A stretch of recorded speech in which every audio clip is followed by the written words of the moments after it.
Well, here we are. It's Friday, and we're going to close this week with the final 4 confidence drivers from Dr. Kamphoff's national study. So, yesterday we covered setting clear goals, preparation, releasing judgment, and knowing who you want to be. And today we're going to finish the list starting with driver 5, which is celebrating your accomplishments. So 81% in the study rated this as important. And I want to just spend a moment here because it's one of the most important in my book. And my clients know that this is the truth, because what we do is we are trained to focus on what's next or what's missing or what still needs to improve, that we blow right past what we've already done, the ground we've already gained. Celebrating our accomplishments, it's not arrogance, it's a deposit. It's evidence that we feed our subconscious, telling ourselves that we're capable, that we are improving, that we belong here. So things like watching your highlight reel, writing down and reviewing your achievements. Then driver 6, this is being your own internal coach and cheerleader. This should also sound familiar. We've talked about the inner critic on this podcast, that voice that tears us down, that second guesses and replays every mistake. So driver 6 is the inner champion. Remember, that's the voice that encourages us like a best friend. Well, building that inner champion is one of the most important things you can do for your confidence.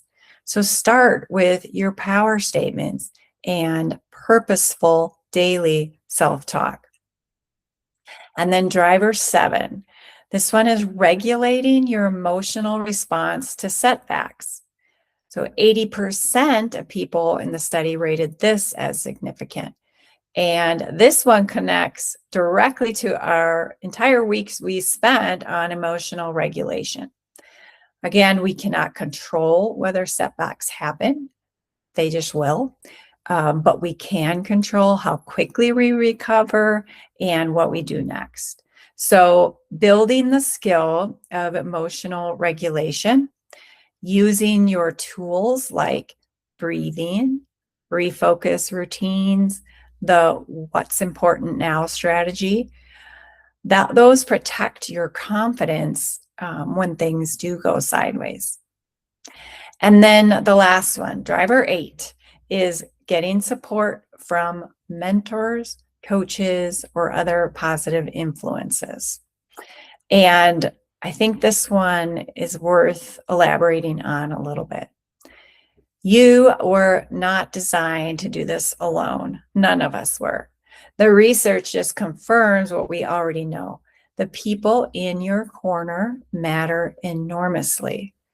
It could be a coach who believes in you before you believe in yourself, or a mentor who's already walked your path, a community of people committed to growth.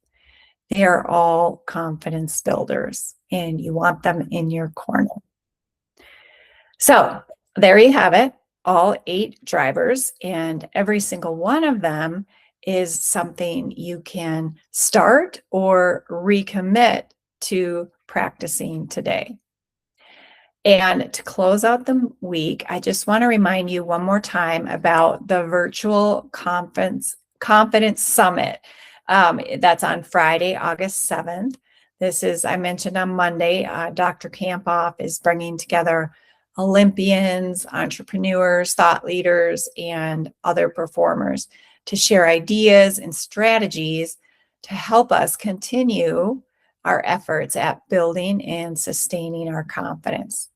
So the link is in the show notes, or you can go to theconfidencesummit.com to register.